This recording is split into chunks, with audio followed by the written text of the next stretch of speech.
बात आज कही जाए कि हम एक अब भिखारी कौम बनते चले जा रहे हैं तो शायद इसमें कोई गलती नहीं होगी। नमस्ते, मैं हूं सुरेश कुमार इकलवे और आप देख रहे हैं बात सच है। हर रोज एक नई खबर सुनने को मिलती है। कभी कहा जाता है कि मुल्क डिफॉल्ट करने वाला है, कभी ये कहा जाता है मुल्क डिफॉल्ट कर चुका है। उसके साथ साथ इसहाक डार साहब कहते हैं कि हमारे पास 4.5 बिलियन डॉलर के ज़खायर नहीं बल्कि ये 10 बिलियन डॉलर हैं। गोया जो कमर्शियल बैंकों में पैसे पड़े हुए हैं वो भी रियासत के हैं। अब ये भी सवाल पैदा होता है कि अगर बैंकों में आम आदमी के आवाम के पैसे पड़े तो वो रियासत के पैसे कैसे होंगे। फिर जिनेवा कॉन्फ्रेंस की बात की जा रही है, IMF के साथ मुज़ाकरात की बात की जा रही है। ये कहा जा रहा है कि डोनर्स कॉन्फ्रेंस से पैसे मिल जाएंगे, सैलाब ज़दगान की मदद के लिए पैसे मिलेंगे, उससे हुकूमत को सपोर्ट मिलेगी। Army chief general Syed Asim Munir साहब इस वक्त सऊदी अरब के दौरे पर हैं। ये उम्मीद बांधी गई है कि वो सऊदी अरब से जब वापस लौटेंगे तो वहाँ से अच्छी खबरें आ सकती हैं। इसी उम्मीद पर हम 75 साल गुजार चुके हैं। और ये अगर बात आज कही जाए कि हम एक अब भिखारी कौम बनते चले जा रहे हैं तो शायद इसमें कोई गलती नहीं होगी, क्योंकि हम हमेशा ये उम्मीद रखते हैं कि हमें बाहर से पैसे मिलेंगे, पुराने कर्जे उतार लेंगे, नए कर्जे ले लेंगे और काम चलता रहेगा। नतीजा ये हुआ कि IMF की बहुत डिले हुई। उसके बाद जब कर लिया प्रोग्राम तो फिर डार साहब आ गए। डार साहब ने कहा कि हम इसको अभी 180 रुपए पे ले जाएंगे, तो उन्होंने भी करके देख लिया, वो भी फेल हो गए। और अभी कल तक वो कह रहे थे, बातें हो रही हैं कि IMF जो है वो उससे हमारा इख्तलाफ है प्रोग्राम के, वो यकीन नहीं रखते। प्राइम मिनिस्टर कहता है कि हम उनसे सारी शराइत पूरी करेंगे, और प्राइम मिनिस्टर कहता है कि मुझे IMF के उसका फोन आया मैनेजिंग डायरेक्टर का, हालांकि IMF कहता है कि नहीं, हमने नहीं फोन किया, प्राइम मिनिस्टर ने फोन किया। तो इससे आप अंदाजा लगा सकते हैं कि कितनी कंफ्यूजन क्रिएट की हुई है, और इस कंफ्यूजन में बहुत कीमती वक्त जाया हो चुका है।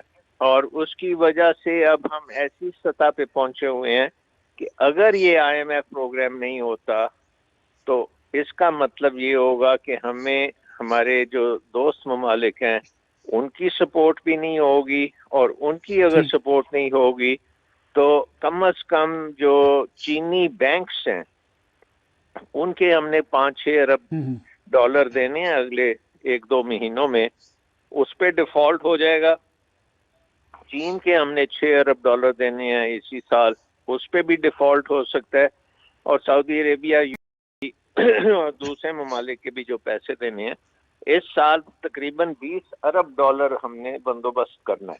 सो नंबर 1 IMF से डॉक्टर साहब इस बात को तो चले माना जाता है कि मिफ्ताह इस्माइल साहब ने भी ताखीर की, इसहाक डार साहब भी मामलात फौरी ना संभाल सके, लेकिन जो इमरान खान साहब की हुकूमत में जो बैकआउट हुआ IMF के साथ, उसके कोई असरात आप नहीं समझते पड़े होंगे?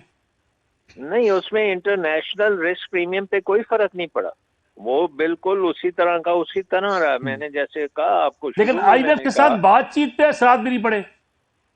नहीं, बिल्कुल नहीं पड़े, क्योंकि IMF के साथ प्रोग्राम जो था वो उन्होंने कहा था कि मैंने जो सब्सिडी दी है, कंसेशन दी है, उसको फंड की है, और उन्होंने कहा मैं IMF से बात करके उनको बता दूंगा।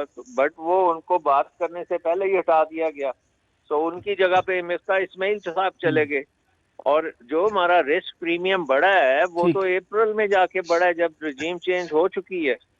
और वो उस वक्त फिर मिफ्ताह इस्माइल साहब को तो समझ नहीं आई कि किस लेवल पे हम बैठे हैं, तो उन्होंने बहुत ज्यादा टाइम लिया। डार साहब का तो आइडिया ही नहीं है कि IMF के पास जाना चाहिए। उसके बाद मखलूत हुकूमत इतनी उलझन में पड़ी हुई है कि उनको समझ नहीं आती क्या करना है, ऊपर से फ्लड्स भी आ गए। सो आई थिंक ये सारी चीजें जो हैं, तो टोटल कंफ्यूजन की वजह से हमें अगर कोई नुकसान पहुंचा तो उससे पहुंचेगा। अगर वो हम अपने हालात को ठीक कर लेते हैं तो उसके बाद फिर बहुत सी चीजें आपको करनी पड़ेंगी कि आप परमानेंटली इस चीज से निकलें।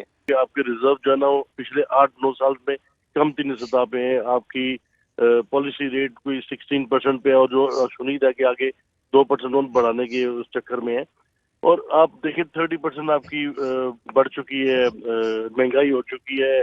आपने 65 बिलियन देना है अगले 3 सालों में, लोन की रीपेमेंट करनी है आपने। تو حالات تو بہت مشکل ہیں اس وقت. یہ اس سے آگے نکل نہیں سکتے. کیا نام ہے, ان کو ہر صورت دینا پڑے گا, اس کا پروگرام لینا پڑے گا, یہ میں آپ کا. لیکن جو سب سے جو عجیب بات ہے نا, وہ یہ ہے کہ کوئی پلان, کوئی چیز نظر نہیں آ رہی, کوئی پلان دے نہیں رہے جس پہ بات ہو سکتی ہو کہ بھئی یہ کام ہو رہا ہے اور اس کے بعد یہ چیزیں اس طرح سے بہتر ہو جائیں گی.